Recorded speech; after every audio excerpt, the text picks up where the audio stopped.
Bueno, como les había anunciado, ahora estaremos haciendo un diálogo con Rosana Manosalvas. Ella tiene 5 hojas de currículum, así es que me voy a reducir a lo más, más pequeñito.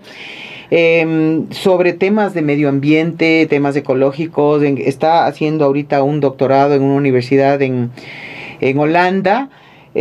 Su maestría la hizo hace muchísimo tiempo, pero bueno, ha estado involucrada con el tema del medio ambiente desde que yo tengo casi conocimiento, no conocimiento, sino, ¿cómo se llama? Recolección de memoria, desde que nos conocemos. Y el día de ahora vamos a topar el tema, como ya les he mencionado, de nuestra relación con el agua, porque a veces nosotros tomamos todas las cosas como se dice en inglés, we take for granted, o sea que el agua la tenemos y no es es pan de cada día, la tenemos y no la apreciamos. Eso pasa no solo con el agua, sino todos los recursos del planeta. Y lo que vamos a hacer ahora con ella es tratar de profundizar en el tema para ofrecerles a ustedes una información que les pueda servir para entender lo que está sucediendo con el agua en el Ecuador y en diferentes partes del planeta en comparación. Esto, como va dirigido al Ecuador y a todo el planeta, pues vamos a hablar localmente y globalmente, porque no estamos separados. Así es que quiero agradecer la presencia de Rosana. Nos vemos a los tiempos y es realmente muy emocionante porque tuvimos una época en los años 80 de hacer todo de arriba para abajo en nuestro pequeño grupo de locos parecido a los del Big Bang Theory. Entonces cuéntame un poquito cómo es esta universidad de los Países Bajos que yo no puedo pronunciar. Wageningen. Ah, bueno. Sí. Alguien me decía, el holandés es como un gato que está sacando la pelusa, la flema. La pelusa de la... Sí, pero sí, bueno, es una universidad que se caracteriza porque se ha metido mucho en el tema de alimentos, agua y clima. Entonces, digamos que en ese sentido es una universidad, es una de las top en Europa.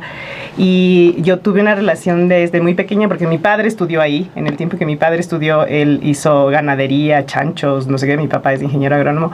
Y fue muy lindo realmente, volver después de tantos años y yo estudiar en la misma universidad de mi papá. ¡Qué bueno! ¡Qué emoción! Entonces, sí, ahorita estoy terminando esta tesis que me ha tomado bastante tiempo, pero justamente ahí lo que vi fue la relación que existía en los páramos de Cayambe, donde justamente hay grandes proyectos como la Coca-Cola Sinclair, el agua para Quito que viene desde la laguna de Salvefacha, que era una laguna natural que se hizo una represa, y el famoso canal de riego Cayambe-Pedro Moncayo, que supuestamente va a regar a la provincia de Imbabura y a la provincia de Pichincha, tomando el agua de una laguna que se llama San Marcos, a la cual también se le represó.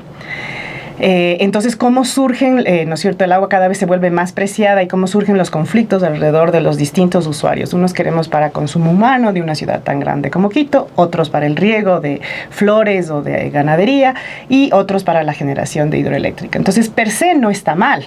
El problema es que por los mismos usos que hemos dado tanto al agua misma como a los páramos, de donde salen como esponjita, digamos, va soltando el agua, cada vez hay menos agua. Entonces nosotros queremos que haya la misma cantidad y la misma calidad de agua, pero no hemos hecho nada para, como tú dices, simplemente abrimos la llave, tomamos agua limpia y lo damos por hecho. Pero no estamos haciendo un esfuerzo para mantener esa relación armónica entre agua y ser humano. Ahora, cuéntame un poquito de qué depende esta relación armónica del ser humano con el agua, en este caso que nos vamos a enfocar en el agua. No vamos a hablar de otros elementos, por favor entendamos que la intención es poder enfocarnos en diferentes aspectos para poder adentrarnos en el tema específico como es el de ahora, es el agua. ¿De qué depende esta relación del ser humano con el agua? ¿Qué pasó? ¿Se ha perdido? Así es. Cuéntame un poquito, ¿qué se perdió y todo esto? Yo creo que hay que ver quiénes somos los ecuatorianos y ecuatorianas. Entonces, nosotros somos una sociedad mestiza. Claro, hay también una población indígena, pero en la sociedad mestiza que somos, nosotros fuimos criados bajo la religión judeocristiana. Y en la religión judeocristiana y todos sus principios y valores, la naturaleza siempre está dominada. Incluso hay un parrafito ahí en el Génesis que siempre dice que el ser humano, que el hombre se enseñoree sobre la naturaleza y dominará sobre las bestias del mar y de la tierra. Eso dice en el Génesis y obviamente eso ha calado mucho en nuestra mente. Entonces, de una relación hermosa y armoniosa que posiblemente existió entre los primeros habitantes del Ecuador, ¿no es cierto? Luego vino la conquista incásica y quizá ahí ya tenemos que hubo una lengua franca, que es el quichua. Entonces, había una relación armoniosa con la Yacumama y con los cerros, los apus. Esa relación se rompió. Entonces, cuando la gente iba a sembrar o cuando la gente no tenía agua, llamaban, hacían un lamento al páramo y le pedían al Taita Cayambe que por favor lloviera. Y se hace un ritual que se llama el Huachacaray. Y los niños y los viejos suben al cerro y le piden que llueva otra vez cuando no ha llovido suficiente. Y efectivamente llueve. Entonces, esa relación armoniosa, digamos que con la religión que teníamos, la sociedad ecuatoriana mayoritariamente mestiza y católica, se rompió. Entonces, lo que hemos hecho es ver al agua solo como un elemento de la naturaleza al que hay que aprovechar. Y entonces yo lo uso el agua y si le ensucio al agua, después quien use más abajo, a mí qué me importa. ¿No es cierto? Entonces yo ya usé, yo ya me bañé, me puse 20 shampoos, no sé cuántas cremas y eso se va por el Guayabamba hasta el Esmeraldas, que está recibiendo toda la suciedad de Quito, pero no hacemos tratamiento de aguas. Entonces esta relación se ve reflejada en todo lo que hacemos. Entonces Quito es una ciudad de más o menos, estamos en 2.700.000, hemos superado ya Guayaquil, consume alrededor de 18 metros cúbicos por segundo. Y no hay plantas de tratamiento. Cuenca tiene una planta de tratamiento, Quito no ha hecho plantas de tratamiento, no limpia el agua que bota.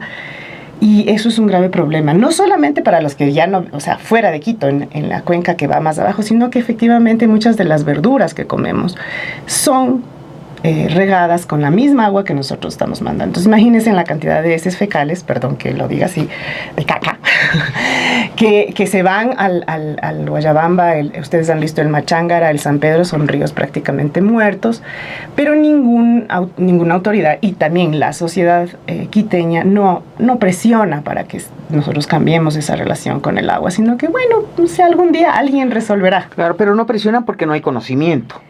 O sí, yo creo que no hay conocimiento y hay esta insensibilidad acostumbrada que viene del hábito de no tener que haber hecho nada. Así es. ¿Cuál es la entidad responsable de hacer esta limpieza del agua de Quito? La EMAP.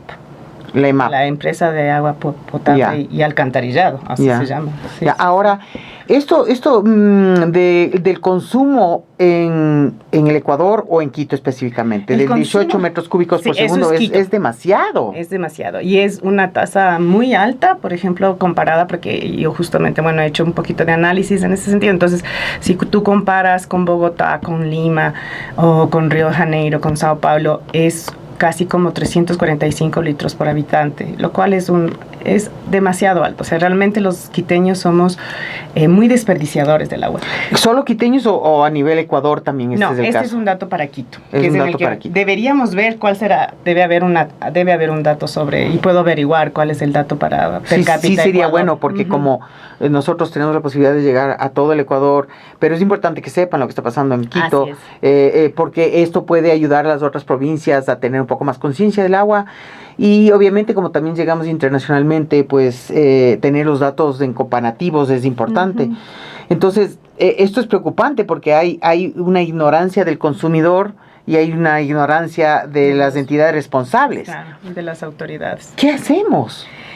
Ahí creo que hay como esta cosa que tú mencionas, Goy, que es, hay cosas que podemos hacer como personas, como individuos, ¿no? Como individuos conscientes que van diciendo, yo quiero poner mi granito de arena al planeta, porque hay gente que dice, ay, pero ya vos no usas shampoo y te bañas con sábila y vinagre y no sé qué, ¿y eso qué? Si todo Quito se estaba Pues yo creo que eso es, si es que cada persona va haciendo esos cambios de no lavarse con shampoos o con cosas que tienen, ¿no es cierto?, tantos químicos, vamos a ir cambiando. Es decir, si ya nadie lava a manguerazo puro los carros los domingos para que estén lindos y brillantes, vamos a hacer un cambio. Y también en todo, en la ducha, cuánto tiempo te duchas, cuánto tiempo lavas los platos, pero creo que esas son medidas que la gente ya ha empezado a hacer. Yo siento, por lo menos en los amigos que tenemos, en el círculo que nos rodea, veo que la gente sí, efectivamente, cada vez más está diciendo, no, yo no puedo seguir siendo tan derrochador con el agua, ¿no? Claro. Pero por otro lado, como tú dices, también hay que ser ciudadanos de un planeta, no hay que ser solo ciudadanos de Quito, solo ciudadanos del Ecuador. Porque si nosotros estamos contaminando el Pacífico con toda el agua sucia que mandamos sin tratamiento de todos los ríos, pues eso está afectando a la pesquería y está afectando yo me imagino también esas aguas irán a Colombia y esas aguas irán al Perú. Entonces finalmente, como vos dices, las barreras son solo políticas. Entonces, sí somos habitantes de una región del planeta, entonces nosotros tendríamos que realmente unirnos, y hay iniciativas transfronterizas, por ejemplo, ¿no? Del Mira o abajo con Perú también, del Tumbes, donde estamos tratando de manejar las dos cuencas.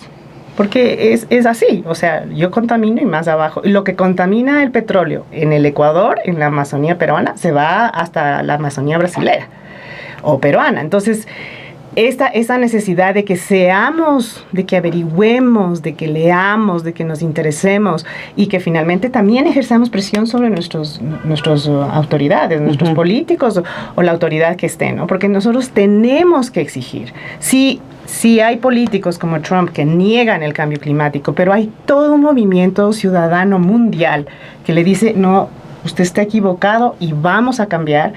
Eso es lo que deberíamos hacer todos. Es decir, tener una conciencia que te permita ejercer tus derechos políticos también. Claro. Ahora eso es increíble porque, bueno, primero, hay muchos puntos sobre el tema del agua que me gustaría a ver si tú nos puedes ayudar a aclarar. Por ejemplo, ¿qué diferencia habría entre el agua de riego y el agua potable? Porque el agua que consumen para lavar los carros, que sale de una llave de agua de la esquina, esa es agua potable. Esa es agua potable, sí. Ya. A ver, el agua que consumimos, y eso también hay que reconocerle, la EMAP es una de las entidades que produce calidad o nos entrega, porque no produce, los páramos son los que producen, pero la EMAP entuba y nos lleva a nuestra casa, es de muy buena calidad. Es decir, nosotros podemos abrir la llave y tomarnos el agua no necesitamos ir a comprar la Tesalia ni la Suiza agua bonita, no sé qué, sino podemos tomar el agua de nuestra llave. Solo que hay que tener cuidado que no sean, por ejemplo, aguas de cisterna en edificios o con tuberías muy viejas, ¿no es cierto?, donde puede haber una contaminación. Pero si usted tiene su casa y la EMAP le entrega el agua, usted abre la llave de su casa y se puede tomar esa agua, no pasa nada. Entonces, la calidad del agua para el consumo humano es muy buena en Quito, es muy buena.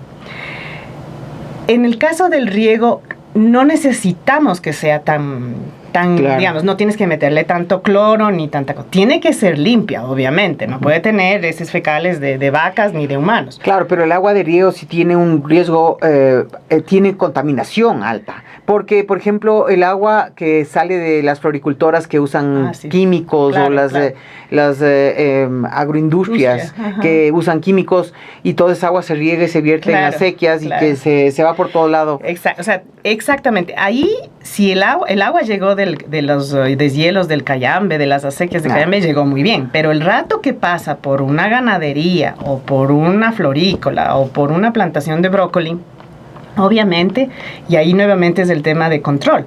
Es decir, esa florícola debería tener una pequeña planta, no le estoy pidiendo que haga una cosa enorme, de tratamiento de su agua antes de vertir de nuevo al cauce natural. Claro. Así dice la ley de aguas. Ahora anda a ver tú quién realmente cumple con la ley de aguas. Si leyes no nos faltan. Pero no se cumplen. Porque tampoco hay un organismo regulador en el sentido, o sea, de que va a ver que se cumplan las cosas. Se llama el ARCA. ¿Ah? El ARCA se llama. El ARCA. Es la Agencia de Regulación y Control del Agua. Entonces, entidades hay. La CENAGUA es la Secretaría Nacional del Agua. Es una entidad absolutamente débil. no tiene ni los recursos, ni el capital humano, ¿no es cierto?, con un estándar de calidad que nos pueda asegurar que ejerce el control, que ve que no haya, por ejemplo, acumulación, ¿no es cierto?, de derechos de agua por parte de una plantación de mangos, mientras toda la gente de alrededor en Santa Elena se está quedando sin agua. Es decir, ella tiene que velar por acumulación para que no se despoje del agua a campesinos. Tiene que velar por la calidad y cantidad de agua que se vierte de nuevo a los cursos naturales. Tiene que velar porque los sitios donde se produce el agua, estas zonas de recarga hídrica, se conserven. Pero, como te digo, es una entidad absolutamente débil, entonces no tiene plata, no tiene gente de buen nivel, y entonces está ahí, muy lindo, un discurso muy lindo. O sea, pero no sirve de nada, en otras palabras. O sea, ese es un problema muy grave. Ahora, se me ocurre, ¿no? Porque me acuerdo justamente hace 30, 40 años que estábamos con tu marido, a quien también vamos a tener la posibilidad de tenerle aquí. Y me acuerdo con impresión que él me hablaba del páramo, de la importancia que tenía el páramo. Sí.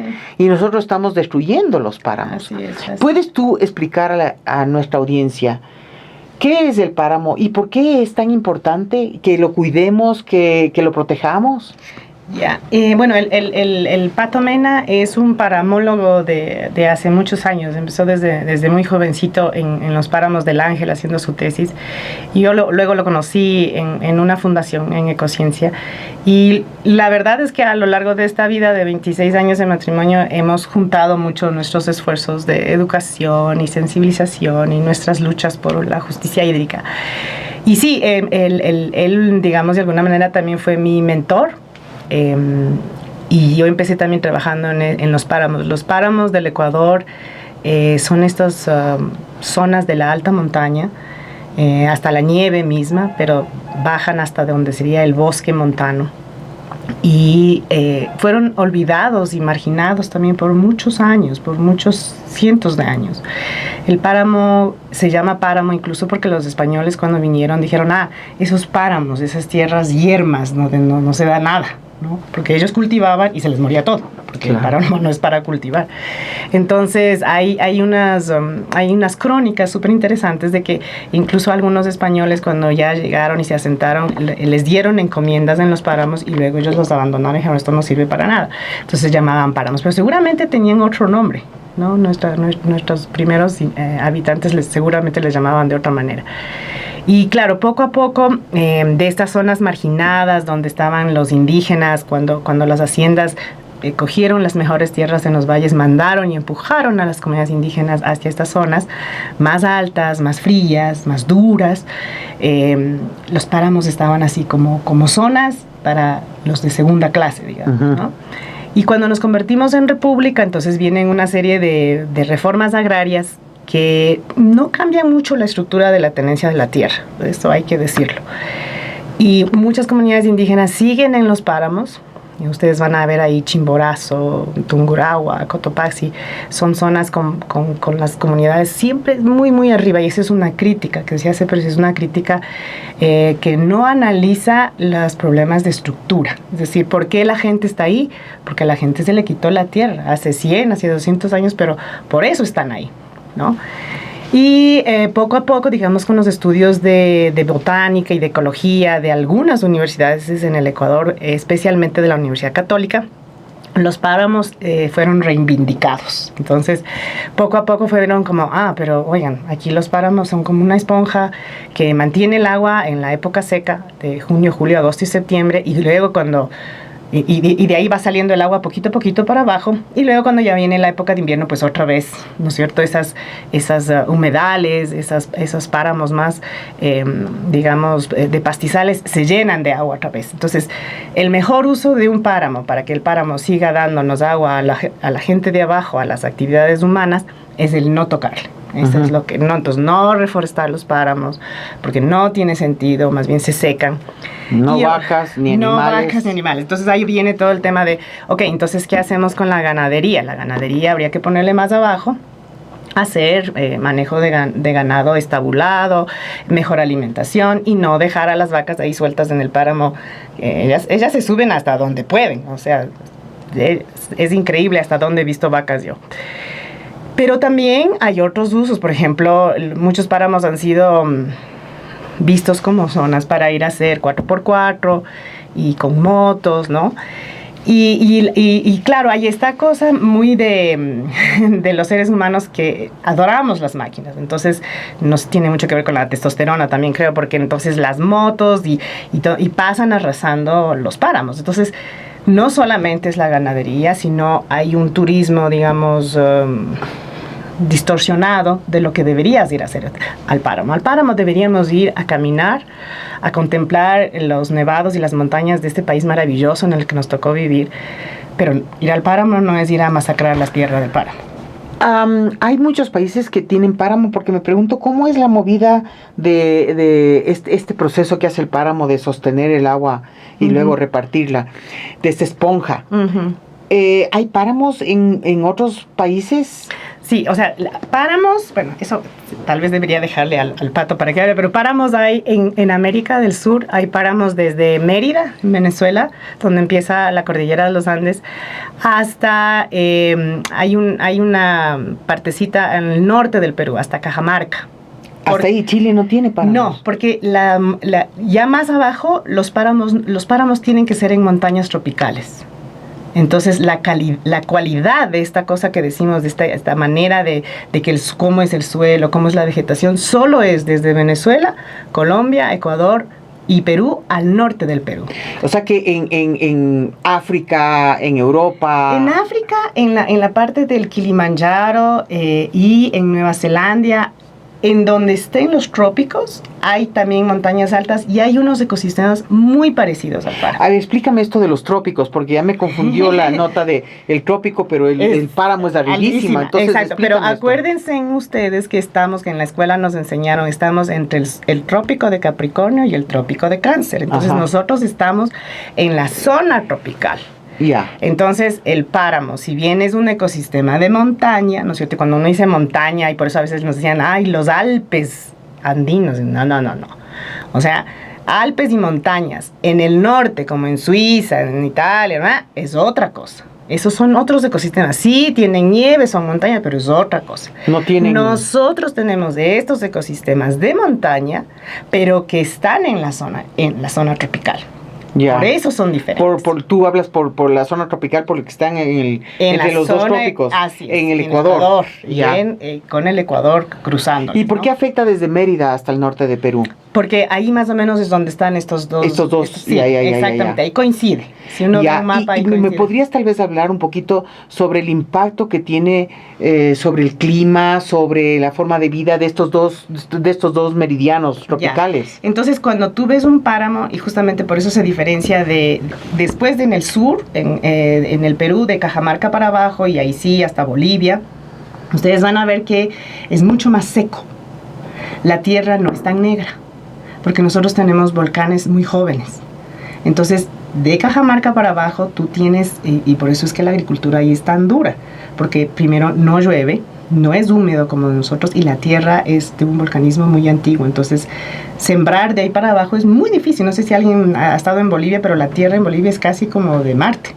O sea, yo he estado y es terrible. Mientras que estos páramos son con mucha materia orgánica, la tierra es negra. Y si cuando ustedes van al páramo ven que hay como 1 metro, 2 metros a veces de esa tierra negra. Esa tierra negra es la que efectivamente está almacenando el agua. Yeah. Es decir, cuando nosotros, en el páramo no solamente es la vegetación, en el páramo es páramo porque tiene esa cantidad de tierra. Si nosotros dañamos esa tierra, esa composición, le compactamos o le transformamos en agricultura, esa capacidad del suelo de almacenar el agua y después soltarlo, que además tiene mucho carbono y por eso tiene que ver con cambio climático, porque cuando nosotros estamos cambiando el páramo, estamos mandando más carbono a la atmósfera. Uh-huh. El páramo también se va a ver afectado si sube la temperatura del planeta. Es decir, si nuestros páramos son más calientes, alguna gente va a decir, ay, pero qué maravilla, ahora sí vamos a poder sembrar alberjas y maíz y no sé qué, cebada, más arriba, ya casi con topando el hielo del Cotopaxi. Pero eso significa que el agua que está ahí, toda la materia orgánica que está en ese suelo, se empieza a podrir. Entonces, el páramo y el suelo del páramo tiene esta capacidad de soltar el agua y de mantener el agua porque es frío. Ajá. Entonces, los ecuatorianos, los andinos, sí, efectivamente el cambio climático sigue al ritmo en que estamos, en que la temperatura del planeta va a seguir subiendo. Nuestros páramos son los primeros que se van a ver afectados. Nosotros somos una de las poblaciones más vulnerables al cambio climático, por esa razón.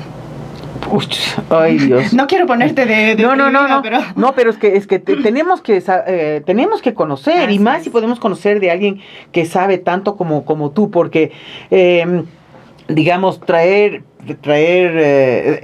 la gente que hay, me impresiona que pueda haber científicos que están diciendo que no hay cambio climático. Estoy seguro que por ahí hay... No les pagan. Exactamente, les paga y les exactamente, financia eso es lo que te iba a decir, intereses económicos. Ahora,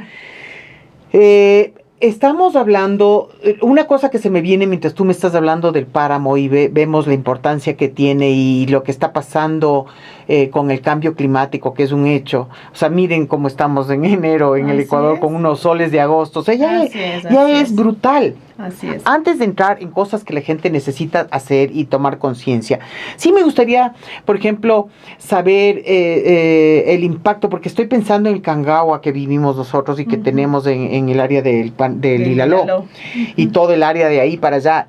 Esto en parte no sé si habrá sido así la tierra antes, pero de ley cuando se sembró la especie del eucalipto y cuando se importaron las especies como eucalipto y pino, la tierra empezó a dañarse.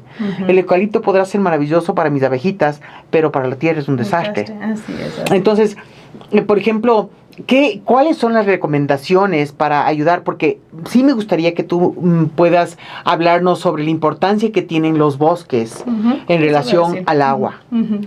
A ver, cuando yo decía esto de que hemos perdido la relación armoniosa con la naturaleza y especialmente con el agua, es que no sé si se acuerdan cuando éramos pequeños y en cuarto grado, creo que era ahí en el anexo, nos enseñaban el ciclo del agua. Entonces nos decían, bueno, el agua viene desde la montaña, baja, entra, ¿no es cierto?, a la tierra, los animales y los humanos consumimos el agua, después del agua vuelve a la tierra y luego se evapora. Este ciclo, que lo hemos aprendido de memoria, no lo aplicamos. Ese es un gran problema. ¿A qué te refieres? Por ejemplo, nosotros hemos deforestado zonas de recarga hídrica, como se llaman, como las montañas. Entonces, el Pichincha está deforestado, el Ilaló está deforestado, toda la zona de Cajas, ¿no es cierto?, las montañas de alrededor, de donde viene el agua, hemos arrasado. Es decir, hemos cortado los árboles, hemos hecho carreteras, hemos hecho casas o hemos hecho carbón. Y es como que nos olvidamos de esa relación, porque hay obviamente una estrecha relación entre yo planto hierbitas, yo planto arbustos, yo planto árboles y el agua va a volver. Por supuesto que va a volver. Si hacemos una zonificación y decimos, bueno, aquí esta parte es páramo de pajonal, entonces no le vamos a tocar. Pero toda la zona intermedia entre lo que queda del páramo y las zonas agrícolas y las ciudades o las pequeñas poblaciones, porque estoy hablando también de pequeñitas poblaciones humanas, esa relación va a volver, es decir, vamos a tener más agua, vamos a tener otra vez estos meses que la gente siempre sembraba, ¿no es cierto? De enero a julio llueve y luego otra vez viene la época seca, es decir, vamos a recuperar esos ciclos naturales que tenía. Además que vuelven los animales, los pájaros, las culebritas, todo que la gente dice, pucha, una araña le piso, una culebra le mato, por Dios. Pero por ejemplo, el otro día vi en el Facebook el Juan Lorenzo Barragán, le voy a hacer propaganda al Juan Lorenzo, que él tiene en su casa, él hizo un pequeño microhábitat. Es decir, no lo hizo de la noche a la mañana, lo hizo durante 25 años, puso yalomanes, toques, y esa pequeñita parte, en estos días de calor, él mostraba cómo era tan sombreado y tan húmedo. Entonces, claro, lo que pasa es que en Quito la gente le ve al árbol como estorbo, entonces el árbol está ahí y se cruza con el cable de luz o el del DirecTV y vuela el árbol, y yo me quedo con la vereda yucha, como se dice, ¿no? Así es. Desnuda. Entonces, si nosotros en esta ciudad realmente tendríamos estos pequeñitos micro hábitats, micro bosquecitos que nos darían esa humedad, Otra historia sería estas épocas claro, secas. o sea, que nos hay tocan. una ciudad en Colombia, no sé si es Medellín creo que es, O que Cali. tiene estos callejones verdes y Sí. todo, que debe ser impresionante. Sí. Es una ciudad verde. Verde. Sí, Quito es una verde. ciudad de cemento. Sí, yo también digo. Y no hay ningún tipo de ordenanza que Sí. siembre. Mira, ahora que voy con frecuencia al huerto en el Ilaló, paso por las laterales de la Ruta Viva, Ujú. donde han hecho estas veredas que no tienen nada de vida. algo. Ujú. Tienen una cosa negra que han puesto para las bicicletas y el callejón para que la gente camine o trote, lo que sea. Pero Cero árboles. cero árboles. Ujú. Cero árboles. O sea, es una idiosincrasia de una Sí. ignorancia que a Pero mí eso es me otra duele. vez, pero eso otra vez es, yo vuelvo a decir, es porque nosotros le dimos la espalda a la naturaleza. Es decir, Sí. no, Pero no le vemos, claro. no le vemos como, y yo digo, ya cada mañana deberíamos levantarnos y darle gracias, por ejemplo, al agua. Esta agua que estoy bebiendo aquí, gracias Yakumama, que yo tengo agua para mi cuerpo y para que yo no tenga... Cada vez que nosotros tenemos un desequilibrio es porque tenemos algo que está mal con nuestro entorno. Entonces, si nosotros cada día haríamos ese agradecimiento a la tierra, al agua, al aire, que puede sonar muy así espiritualoso, lo que sea, pero es recuperar esa armonía que teníamos antes, ¿no? Porque ahora Claro. que somos unos entes pegados al consumismo. al consumismo, al Facebook, al Netflix, a no sé qué, sin sentido, sin una vida con sentido, porque al final tú tienes que decir, ¿para qué estoy aquí? Ujú. Y ese para qué tiene que ver no solo como individuo, sino como sociedad. Claro, es que como hablábamos antes de iniciar, el ser humano no se siente parte del círculo de vida, sino encima del círculo de vida. O sea, es todo yo por encima de todo. Así Y esa actitud arrogante que la misma naturaleza nos va a hacer doblegarnos, y lo está haciendo ya con todos los problemas que estamos viendo, pero que todavía no paramos bola hasta que no nos afecte de manera directa. Lastimosamente el humano es así. Sí. Pero tengo tantas preguntas de lo que estamos hablando que no sé ni por dónde empezar.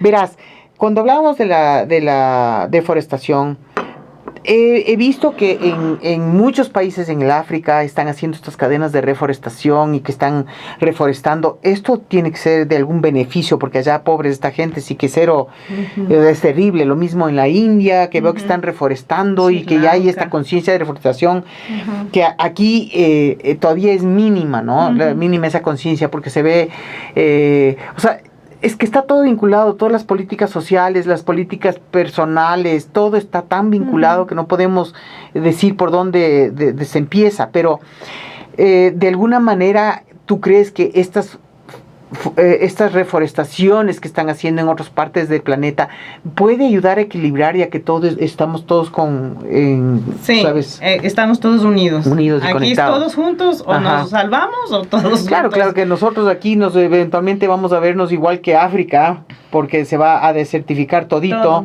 y allá van a tener agua y nosotros aquí vamos a estar comiéndonos las uñas porque Así no es. hemos obrado a tiempo. Sí. Pero Yo creo que el tema de los programas de reforestación, y acuérdense que ha habido siempre estas buenas intenciones, pero hay que tener cuidado, digamos, ¿no? Todo el páramo del Cotopaxi, por ejemplo, en los años 70, cuando fue Los la pinos. dictadura militar, se les obligó a los conscriptos a sembrar los pinos, ¿no? Y efectivamente, bueno, no hubo ni manejo ni nada, esos pinos terminaron infectados con unos hongos y bueno, todo un desastre. La intención fue buena, pero bueno, ahí no había estudios, no sé, que probaran que más bien iba a ser contraproducente. además eran pinos importados. Claro, eran pinos mexicanos. Ajá. Entonces, yo creo que ahora he visto algunas campañas de reforestación, y sí, la reforestación, eso de traer lo verde otra vez de nuevo. Y lo nativo, los árboles Aunque nativos. puedes combinar, pero sí, preferiblemente lo nativo, ¿no? Porque Ajá. ya con el eucalipto y el pino hemos tenido experiencias muy nefastas.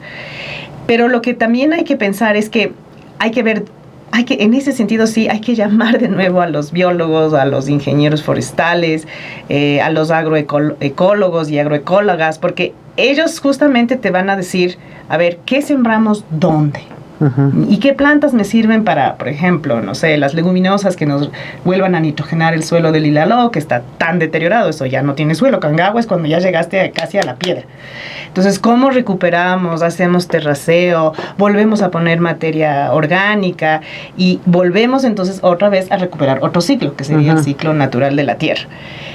Pero también pienso que a veces los seres humanos creemos que nos tenemos que bajar hasta el último ceibo de la Amazonía ecuatoriana o de la Amazonía, digamos, continental, ¿no es cierto? De toda la cuenca. Creemos que no importa, cortamos y después volvemos a sembrar. Entonces, esa visión de que yo me bajo el bosque, ¿no?, y que después vuelvo a sembrar y más o menos como no pasa nada, y yo creo que también es muy perversa, ¿no? Claro, porque ¿cuánto tiempo tomó ese ceibo en crecer? Pues, y además, no solo el rato 100 años, que te bajas 200 un bosque, años. Hay ahora una cosa que se llama el síndrome del bosque vacío, porque lo que ha pasado en muchas ocasiones es que se van y se cortan las maderas y se seleccionan, digamos, ¿no? Pero el bosque empieza a deteriorarse o hay una cacería excesiva. Se sacan los animales y algunos grupos indígenas les venden a los petroleros, les venden en el coca, venden, ¿no es cierto? Entonces, el tema de una cacería intensiva en un bosque que aparentemente está bien, hace que el bosque esté vacío ya, después no tiene, y obviamente ellos mismos están sufriendo eso, que cada vez tienen que irse más adentro para poder consumir la misma, no sé, el mismo chanchito salvaje, el saíno o la capibara, yo qué sé, porque los bosques se van vaciando. Sí. Entonces, cuando ocurrieron estos incendios en la Amazonía en el año pasado, justamente no es solo el tema de que el bosque se quema, sino que a dónde se fueron. El bosque es súper complejo. Es más, digamos que la Amazonía brasilera, para quien no lo sepa, pero la Amazonía brasilera está vinculada al desierto del Sahara. Es decir, el polvo del Sahara viene hasta acá, cruza todo el Atlántico y nosotros tenemos la lluvia que tenemos. Así es. Se cambia eso y dejamos de tener lluvia. Entonces, todos estos vínculos y estos círculos de los cuales formamos parte, no arriba, como nos hicieron creer los textos que teníamos de ciencia, sino que somos parte. Y a veces estamos abajo, porque cuando estamos muertos y los gusanos transforman nuestro cuerpo en nitrógeno, en fósforo, en qué sé yo, materia orgánica, no estamos arriba, somos parte como todos los otros seres. Por supuesto, hemos hecho ciencia, hemos hecho tecnología, tenemos cultura, entonces tenemos esa gran capacidad también de transformar ese ambiente. Pero si lo hemos usado durante los, vamos a decir, 10.000 años de civilización humana, pues ahora empecemos para sobrevivir, ¿no? Claro, el problema es que el ser humano no es consciente de esto. Hemos perdido la conexión con la naturaleza. Sí. Estamos encementados.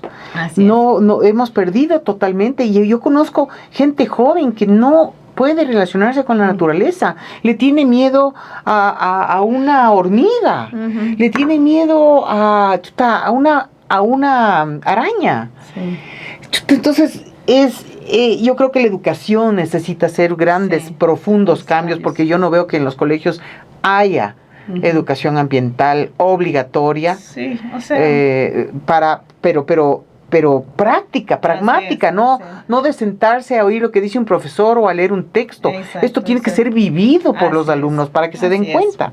Ahora, hablando de los juegos, ¿qué consecuencias puedes tú ver de lo que pasó en Australia, de lo que está pasando todavía? Lloré.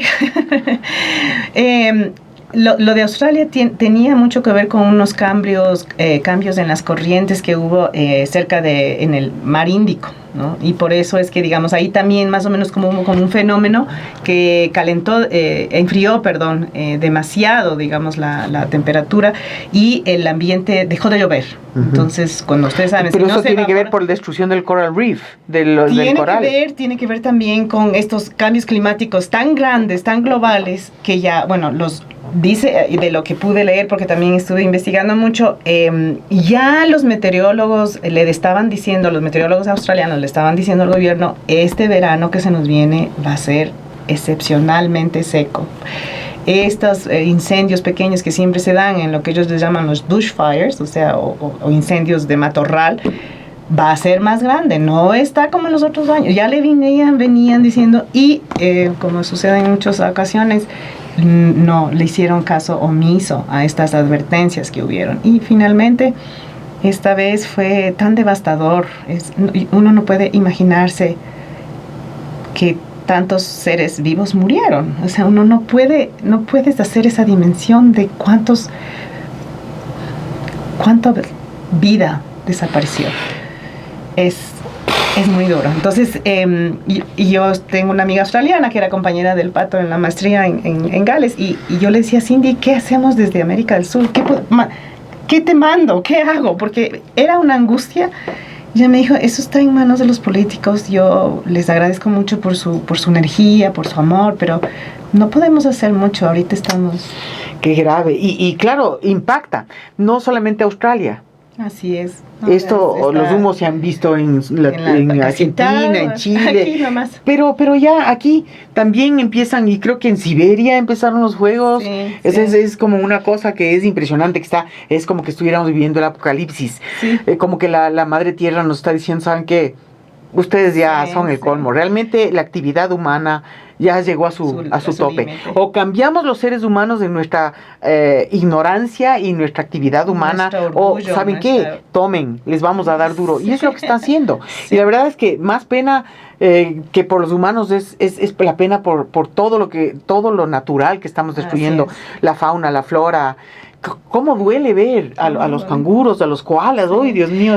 Pero ahorita que mencionas eso, a mí me gustaría también decir aquí a tus oyentes, porque me parece importante que a veces los que hablamos así como tú y yo, y los que se nos van las lágrimas por los koalas, canguros y la gente que murió en Australia, a veces somos calificados como, esos románticos. Había un presidente que nos dijo los ecologistas infantiles. Es decir, cómo esta visión de que si yo protejo la vida, si yo digo hay que hacer agricultura sin químicos, si yo digo hay que hacer carreteras más amigables con el ambiente, que tengan cruces y puentes para los animales. Cada vez que uno menciona estas cosas hay un cinismo en la sociedad, ¿no? Y lo voy a decir, de mi grupo, de mi generación, de mis compañeros del colegio, o sea, siempre es como esa loca que está ahí hablando y pontificando. Y yo creo que ya hay que dejar el cinismo a un lado. O sea, como tú dices, la madre Gaia, el planeta, la realidad, los datos, las crisis que nos vienen, nos están mostrando que si nosotros no dejamos, por ejemplo, el petróleo bajo tierra y nos dedicamos a hacer una sociedad con otro tipo de producción que supere esas limitaciones que creo que son más como de complejo, digo yo, y que nos convirtamos en otro país que no sea solo petrolero. Además que eso hace una corrupción campante, que ya no voy a meterme en eso, pero ¿cómo dejamos de creer que esa manera de haber hecho las cosas como las hemos hecho, que ya nos ha demostrado que no sirve, que no funciona? Y que se vuelven en contra de nosotros mismos. Pero entonces ya dejemos esa actitud de, ay, sí, tú que siempre has protegido los arbolitos y las plantas. Y yo soy como, ¿cómo que yo? O sea, tú también deberías estar así. Claro. Y creo que hay indicios, así como tú dices que hay jóvenes también que son como más cínicos todavía, lo único que quieren es ya graduarme de la universidad, hacer plata y tener mi carro, mi departamento y no sé qué. Exacto. También veo que hay jóvenes muy conscientes, muy sensibles. Y los niños, ¿sabes qué? Si esta educación empieza a los niños, yo di unas charlas sobre el impacto del plástico en el planeta y las 5 islas de plástico y lo que estamos haciendo los humanos a grupos de primaria. La reacción de esos niños, o sea, lo que me comentaron, lo que me movieron, empezar con la educación desde ahí hace una gran diferencia. Sí. Y como tú decías, tiene que ver, o sea, sí podemos hacer diferencia. Y lo voy a decir así por ejemplo, ayer yo fui al Supermaxi y estaba buscando cotonetes con los que nosotros hacemos nuestras abluciones, ¿no es cierto? Haces tu limpieza en el Supermaxi y no había cotonetes que fueran de madera. Solo de plástico. Solo de plástico. Entonces, ¿qué hice yo? Yo dije, yo no le compro al Supermaxi, porque el Supermaxi, la cadena más grande comercial de este país, debería ya tener una política no vender esos plásticos. A mí pasó lo mismo con el pan. Fui a comprar pan, le dije, señorita, ¿tiene funditas de papel? No. Bueno, no le compré el pan. Exacto. Porque sí podemos. Y esos jóvenes de ahora, yo creo que, bueno, ahí con la relación con el agua que decían, no compremos botellas de agua, andemos con nuestro botellón, tomando el agua, recogiendo, digamos, hay unos dispensadores en algunas universidades, he visto, ¿no es cierto? Que ya tienes tu dispensador y vas llenando y no tienes por qué comprar agua. Yo creo que hay cosas que ya la gente está haciendo. Pero lo que sí me parece, y que también hay que ser bastante críticos como generación, esta y la de los hijos, es que a veces se cree que si yo estoy reciclando el plástico que tú mencionabas, yo ya hice mi granito de arena y yo ya no tengo que hacer más. O si entonces, no sé, se me ocurre, ya sembré 2 plantitas ahí en la vereda de mi casa, yo ya hice mi cuota. No, o sea, la crisis es tan grande, la crisis es tan severa, que yo creo que sí realmente hay que hacer una evaluación de la vida. O sea, ¿cuántas veces cambio mi celular y eso se convierte en basura que se va a un país africano o en Asia, porque yo quiero tener el último modelo? ¿Cuántas veces mi ropa, o sea, yo no puedo seguir con esto porque ya me puse el año pasado, y yo voto y voto y voto, y claro, hay las grandes promociones, voy y compro, en la cantidad de ropa que usamos y que botamos es enorme, es una contaminación también. Entonces, ¿cómo las generaciones de ahora podemos aprender a vivir con menos? No nos pasa nada, dejar de aparentar, dejar de pretender. Entonces, una sociedad que se vaya haciendo más humilde, más sencilla, claro, más aprender humilde. Y aprender a vivir y a ser feliz con otras cosas, ¿no? Sí, que no son materiales. Totalmente de acuerdo. Y esto es algo que, bueno, yo creo que la audiencia del programa está en sintonía. Lo que necesitan quizás es, como hemos tenido una fuerte corriente social de un Los sistema medios, de vida la tan publicidad, terrible, entonces tenemos que recordar o reenseñarnos qué podíamos hacer. Ahora, me gustaría que tú me digas sobre el tema del agua. ¿Qué podemos hacer? Porque esto de consumir 18 metros cúbicos por segundo es una estupidez. Así es. Entonces, Sí. ¿qué podemos hacer? ¿Qué sugerencias haces? Pues desde jalar la válvula en las noches o desde, o sea, porque a mí me creen loca porque yo en las noches no halo la válvula. Y además está muy bien porque le estás haciendo bulla a tus vecinos. Bueno, en Europa no hay cómo hacer no hay eso. cómo hacer eso. Es decir, tú tienes que hasta 1 hora tú puedes jalar la cadena y luego ya no, porque está prohibido. O sea, tú no puedes despertar a otro porque no. Bueno, pero debería ser por otros motivos. Y por el agua también, pero son ya leyes de convivencia. Claro. Entonces yo, por ejemplo, en el tanque de agua, esto les he dicho también a mis estudiantes, yo pongo unas piedritas. Entonces cada vez que tiro la cadena, hay menos agua. Porque los tanques, por lo general, tampoco fueron diseñados muy pensando en ahorrar. Entonces yo meto piedritas que ocupan el espacio, o una botella con harina, con piedras pequeñas también puede ser, y cada vez que usas el baño entonces estás usando menos. Lo que tú dices también, así en la noche no pasa nada, no tiro la cadena y a la mañana siguiente ya tiras el agua. Pero otras medidas, por ejemplo, en Quito no veo mucho esto de que en el lavabo hay dos huequitos, digamos, donde en el uno jabonas, en el otro tapas el sifón, le tapas y le enjuagas, ¿no? Yo con los holandeses aprendí que ellos casi ni enjuagan los platos. El jabón que ellos cogen el plato, le sumergen en el agua jabonosa y ya le ponen el secadero. Entonces yo al principio dije... O sea, en el agua jabonosa... Es una agua jabonosa muy bajita, no tiene no es como que aquí somos como que claro. La grasa tiene que salir, pero ellos ponen el agua caliente con jabón y solo sumergen, le friegan ahí y luego pasan al agua limpia. No necesariamente, o sea, vi unos que ni siquiera usaban el agua limpia, solo ya, porque el jabón supongo que no es tóxico, yo qué sé, pero aquí tendríamos que poner en el agua limpia. Entonces son como 2 lavacaritas, entre comillas, donde jabonas y enjuagas. Pero eso no lo hace todo el mundo. Entonces imaginemos cuántas veces. La gente que tiene lavaplatos, digamos. Esto es ahora. La lavadora de platos aparentemente sí es una buena medida de ahorradora. De agua. Pero también ahí hay que ver porque a veces, no sé, es como que primero quitas la parte, digamos, como más sucia y luego estás como haciendo 2 veces, no sé. Pero yo personalmente creo que el lavado de platos es nosotros comemos y si hay invitados y todos lavamos los platos. Es una sobremesa en el lavado de platos donde es un momento social. Entonces conversas, te ríes, uno seca, el otro tiene... Yo creo que los ecuatorianos deberíamos empezar a volver a hacer eso. O sea, hacer... Pero con estos consumos reducidos del agua. Es decir, eso es lo que yo tengo de los dos sinks y medio. En el de la mitad pongo los cubiertos, pero En el uno lleno de agua hirviendo o del agua caliente, en el otro está el agua... Para enjuagar. Exactamente. Sí. Y los duchazos, acuérdense que, o sea, nosotros como serranos, nosotros nos bañamos mínimo una vez al día. Y con estos solazos me imagino que la gente incluso se está bañando más. Entonces, qué sucios, ¿cómo se bañan?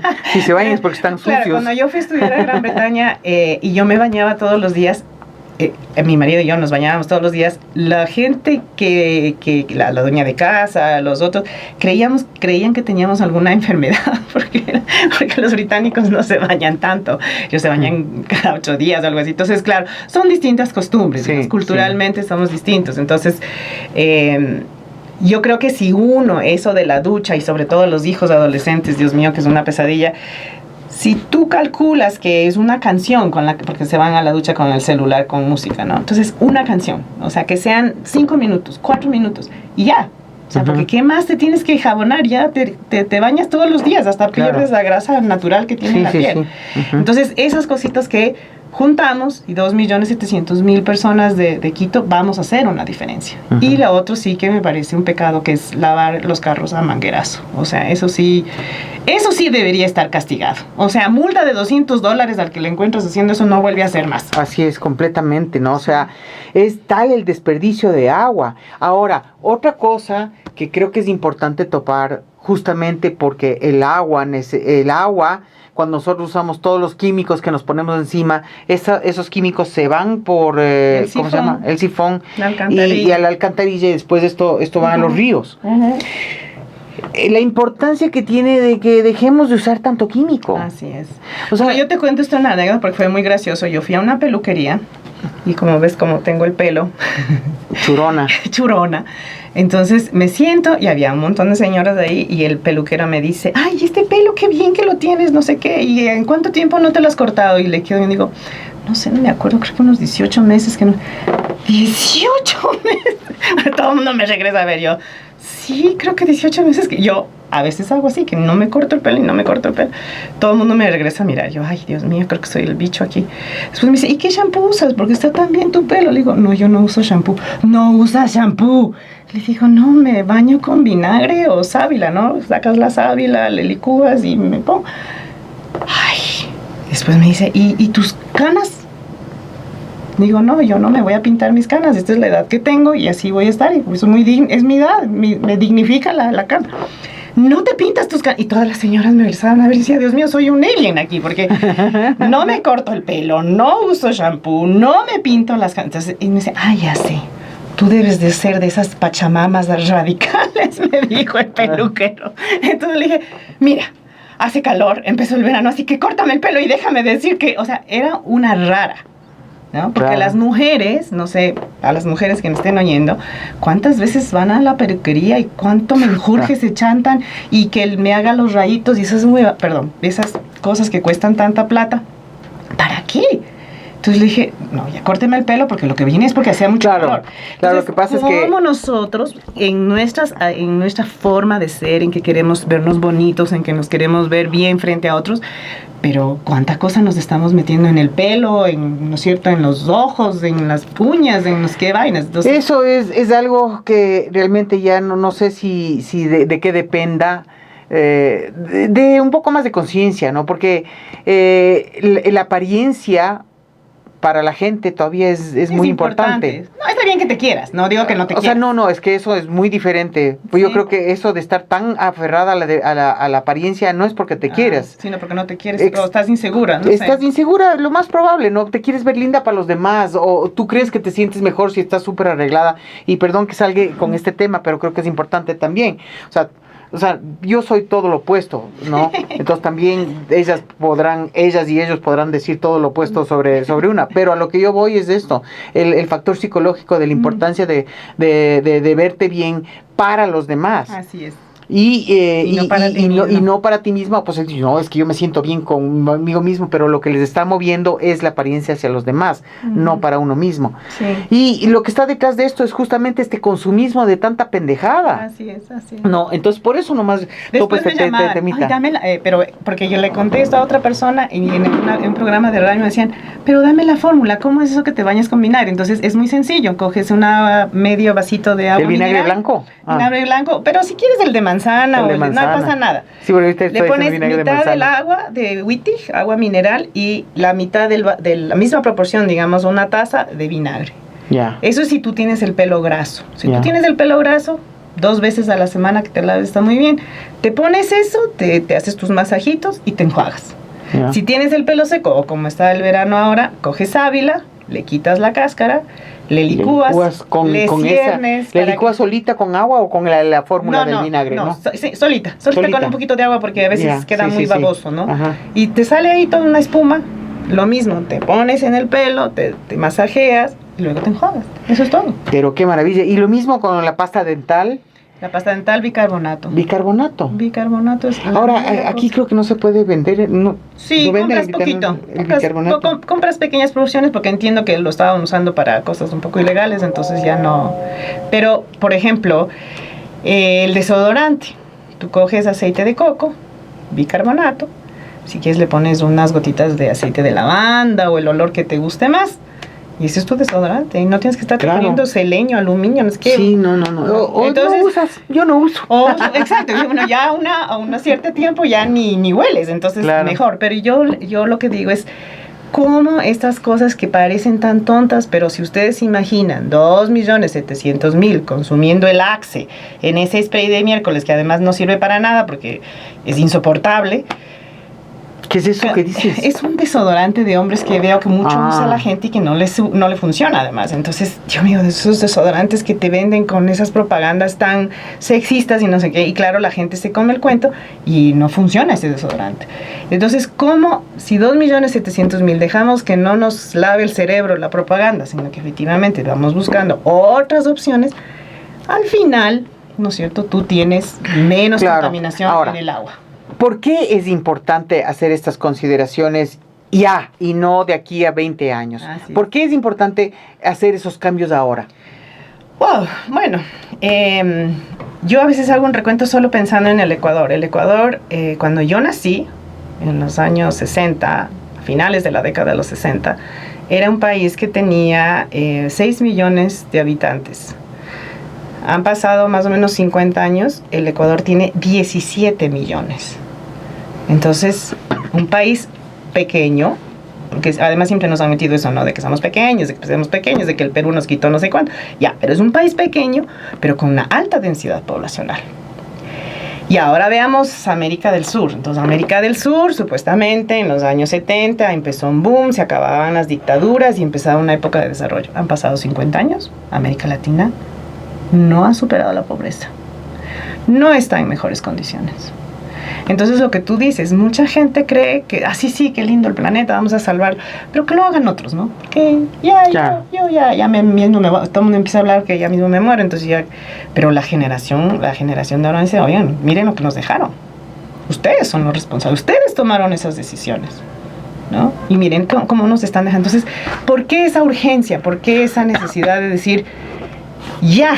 Yo empiezo hoy, yo empiezo mañana, yo reduzco, yo reuso, yo vendo mi ropa a segunda mano. O sea, esas cosas que efectivamente, primero te van a hacer sentir mucho mejor. Yo digo por mí.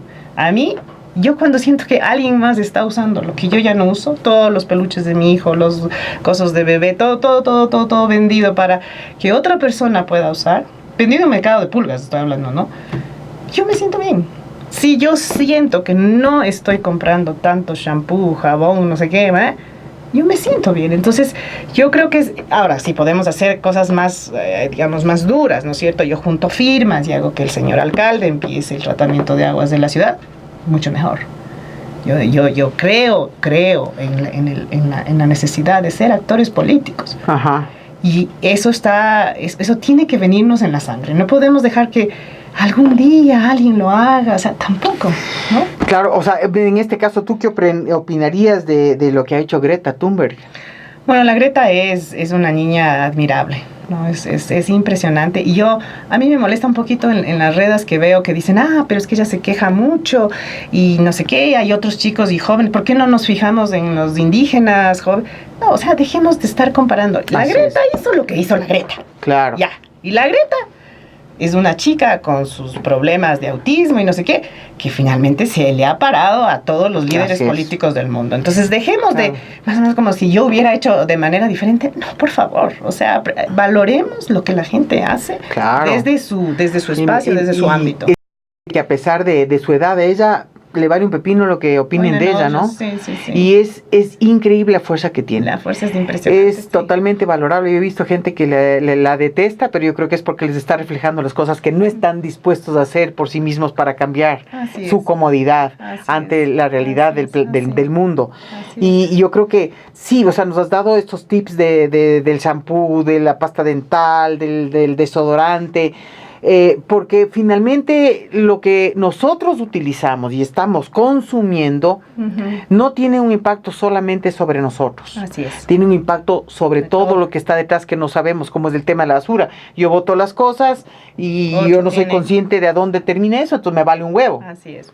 Bueno, pues no es así, porque nos hemos acostumbrado a vivir ignorante e inconscientemente. Así es. Entonces ahora ya no podemos darnos ese lujo de seguir viviendo con la insensibilidad, la ignorancia. Imagínate, el otro día yo salí a recoger a una amiga ahí en el Nacional y un carro delante mío, pucha, como que nada, cogió y botó la botella de Coca-Cola por la ventana. Hijo de madre, yo le hice luces, le pité, yo perdí la cabeza. Dije, qué bestia, no puedo creer, no puedo creer. Botan las cosas, o sea, esto es una ignorancia, pero y una insensibilidad que a mí me te desespera. ¿Qué puedo hacer?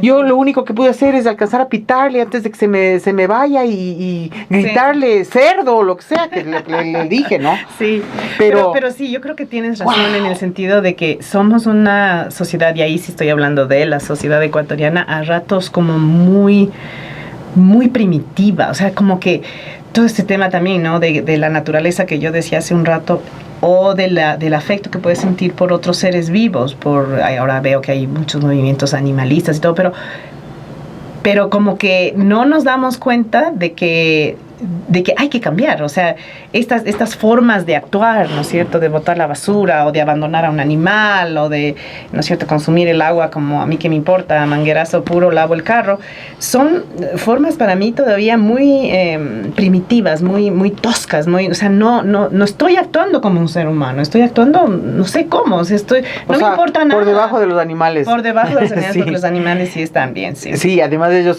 no es que tienen tal vez una conciencia diferente de nosotros, pero son más conscientes en tal caso en cómo utilizan los recursos. Claro, nunca vas a ver a un oso de anteojos consumista. Así es, o sea, el problema somos los humanos, la verdad. Ahora, para concluir, Rosy, me gustaría que nos digas, porque la idea era nuestra relación con el agua, que nos ayudes a entender ¿qué podemos hacer para recuperar esa relación con el agua? Más allá de las cosas que hemos hablado, ¿qué aspecto tal vez de nuestra espiritualidad o de la espiritualidad del agua? ¿O qué podemos hacer para recuperar esa relación con el agua? Yo lo que tal vez no te he contado mucho es que también en este camino de trabajar por el ambiente y de estar vinculada a las ONGs, yo también he tenido un proceso personal muy fuerte, ¿no? De mirar que no todo era tener los datos y la información científica, ¿no es cierto?, de cuántos bosques se estaban dañando en el Ecuador o a las cuencas hidrográficas y cómo está el agua y cómo están los ecosistemas acuáticos, sino también me fijé mucho en yo como ser humano y como ser planetario, digamos, ¿no? Todos somos este polvo estelar que está de alguna manera vinculado. Este chon. Estamos ahí todos unidos. Y yo creo que esta relación que se ha roto, que de alguna manera es como que le hemos dado la espalda a la naturaleza, le hemos dado la espalda al agua, también ha significado esta crisis global, ¿no? Eso es lo que nos ha llevado. Entonces, yo sí creo, y lo creo firmemente, que pasa por lo espiritual. Es decir, hay que volver a mirarnos y decir, bueno, yo y los seres que me rodean, yo y el agua, yo y la tierra, Yo en este planeta azul hermoso, ¿no es cierto? Pero en función también de un universo más grande. Y en esa relación de que poquito a poquito tú vas haciéndote más humilde porque te das cuenta de que eres una cosita chiquititita en este universo, creo que podemos ir rescatando, porque eso nos va a hacer cambiar. Yo creo que datos de información existen, unos a favor, otros en contra, pero creo que es momento de acudir a esta otra parte, a la sensibilidad, a la humildad. A la humildad, ¿no es cierto? Y poco a poco yo creo que los cambios se pueden dar, dar, ¿no? Yo no creo en la violencia, por ejemplo. No creo en una revolución o un cambio violento. Creo que el Ecuador vivió justamente 10 años de mucha violencia. Yo creo que necesitamos curarnos. Yo creo que hay que buscar otras formas de hacer. Y creo que los ecuatorianos y ecuatorianas, es otra cosa que siempre insisto, es que nosotros somos gente súper creativa. Nosotros somos capaces. Basta con ver los memes, ¿no? Además, pero sí, además que son fantásticos. Pero yo sí digo, si toda esa creatividad, si tenemos esa capacidad, ¿cómo no? Entonces, a ver, busquemos maneras en que se pueda mejorar el tratamiento de aguas de la ciudad. ¿Por qué desde los ciudadanos mismos no empezamos a hacer cosas tecnológicamente también, digo, ¿cierto? Propuestas tecnológicas, y conozco amigas divinas que te voy a recomendar para que vengan a hablar, que cómo fueron cambiando el consumo de plástico en los centros comerciales y ahora son vajillas de cerámica. Entonces, ¿cómo nosotros mismos podemos hacernos agentes de cambio? ¿Cómo nosotros podemos influir? ¿Cómo nos convertimos en esto? En gente que influye en otros, que conversa con otros, que a veces sale mal parada. Yo no voy a decir que no. Una vez di una conferencia a unos de la Universidad de Davis de California, eran unos gringos, en que yo decía, bueno, el petróleo aquí no trajo beneficios. Realmente a mi país no le sacó de la pobreza. Y estos eran floricultores que drenan el agua arriba y mandan todo a California. Bueno, una cosa. Entonces me dijo, tú solamente lo único que has hecho es decirnos todo lo que está mal, pero no has dado alternativas. Entonces yo le dije, yo no soy la llamada a dar alternativas. Yo no soy una caja magnífica, una enciclopedia ambulante en la que te voy a decir, verás, tú haz esto, tú haz... No, eso hay que construirlo como sociedad. ¿Por qué creen que los biólogos o los ambientalistas o como quieran que nos llamemos, tenemos que dar la solución a todo? No, señores y señoras, esto se construye. Y no hay una respuesta, hay miles de respuestas, porque para el Ilaló será una cosa, para, no sé, pues las zonas secas de Manabí será otra cosa, porque yo no tengo la respuesta a todo. De eso no se trata. Yo no puedo ser aquí la diosa que sabe todo, ya quisiera, pero no es así. Entonces, creo que hay que irnos con ese espíritu de, primero, tú puedes hacer el cambio. Y luego, también ese cambio se hace construyendo colectivamente. Uh-huh. Es la única manera. Claro, sabes que con un pequeño grupo de activistas tenemos toda la intención de salir los miércoles ahí a las Shiris con carteles para hacer conciencia, algo a estilo Greta, simbólico. Pero obviamente es...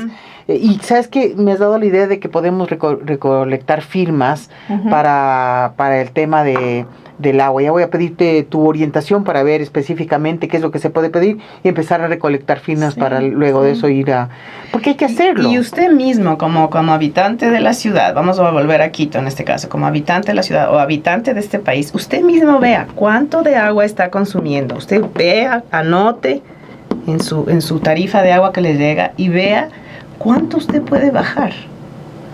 Eso es apoyar a una ciudad que obviamente tiene una demanda demasiado alta.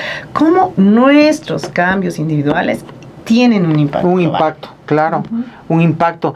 Y ahora el planeta está gritando. Así es. Si no pueden oír los gritos del planeta, sí. O sea, no entiendo cómo pueden vivir aquí, la verdad. Y una cosa que me parece importante es que, o sea, sí es un planeta verde, sí es un planeta azul, como decían los astronautas que vieron a la Tierra la primera vez desde afuera, digamos, pero lo que no se ha, digamos, como dimensionado es que ya somos demasiados. ¿Sí? Y ese es un tema que no mucha gente le gusta hablar. Sí, vamos a hablar un día solamente de la sobrepoblación mundial, porque la gente terrible. Simplemente no quiere entender. Ya no se puede. No se puede tener hijos por el placer de que yo quiero extender mi familia y tener mis, ¿cómo se dice?, herederos o que se prolongue mi línea del apellido. Esos romanticismos en un planeta que está en un punto de supervivencia tan crucial como está ahora, eso ya es una estupidez. Así es, sí. 17 millones somos nosotros, los ecuatorianos. Es el país más densamente poblado en América del Sur. No se puede. Así no se puede. Más que Brasil. Por el tamaño que por tenemos. el tamaño. Más Ajá. densamente poblado. Y también es el mayor deforestador. Sí, las tasas de deforestación, claro, pero por eso está muy, muy vinculado, porque cuando la gente dice, pero es que ustedes están queriendo que la gente entonces no siembre, no coseche, no tenga tierra. Pero es que si fuéramos menos, es que la Amazonía ecuatoriana no necesitaría, además que ahí no se produce bien, pero no necesitaríamos estar entregando fincas que no producen nada, porque claro, la gente tendría donde vivir. Además, fincas para monocultivos, que es lo Así peor. Es. Entonces, en el Ecuador, digamos, gracias a Dios, aunque trataremos esto otro rato, pero es esto de que las mujeres se han educado. Y gracias a eso, todas, y mujeres indígenas, mestizas, pobres, ricas, todas nos hemos educado, y eso ha permitido bajar la tasa de natalidad, ¿no? Uh-huh. Pero bueno, todavía hay mucho que hacer. Claro, por el tema de las adolescentes y todas las cosas. Se quedan embarazadas. Sí, es grave. Uh-huh. Bueno, Rosy, yo te quiero agradecer muchísimo por haber venido acá. Espero que vuelvas al programa. Gracias. Ya vas a ver que es que hay tanto de qué hablar, la verdad, y estos son temas emergentes, no son temas de, ay, qué bonito, hablemos de esto. No. Esto es emergente. Así es. Esto es emergente y los oyentes necesitan saber, necesitan conocer. Nosotros a veces no nos damos las opciones, como lo que tú has compartido ahora, fundamental, que son cosas prácticas como lo del shampoo, lo del desodorante, la pasta dental. Tan sencillo como hacer esos cambios que al principio podrán ser, hacer un cambio en un principio es incómodo. Así es, al principio cuesta y es incómodo. A mí me tomó 6 meses tener mis fundas en el carro. Uh-huh. Y decir, me olvidé la funda, qué bestia. Sí. Ahora ya siempre tengo las fundas en el carro, o siempre voy con la mochila con alguna funda para hacer una compra. Que, o sea, como no sé si voy a hacer una compra o no de algo, pues tengo las fundas. Entonces, hay unas fundas que son muy prácticas que se la puede hacer, ¿no? Esta es una pequeña, digamos, como bolsita donde le metes a la funda y aquí puedes, claro, le lavas de vez en cuando, ¿no? Pero aquí metes el pan, la leche y no te hace... Y es de un material que es de tela, es una tela. Y simplemente le metes aquí.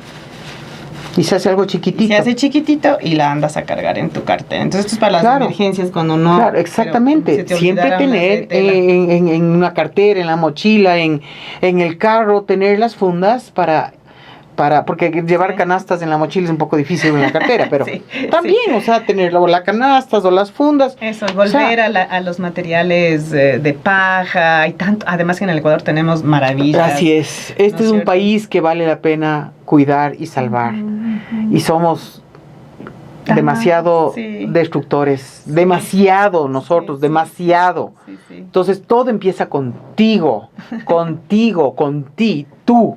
Como mamá, lo que tú hagas. Papá también en tu hogar tú tomas las decisiones, ¿no? Entonces, así es. ¿Cómo influyes?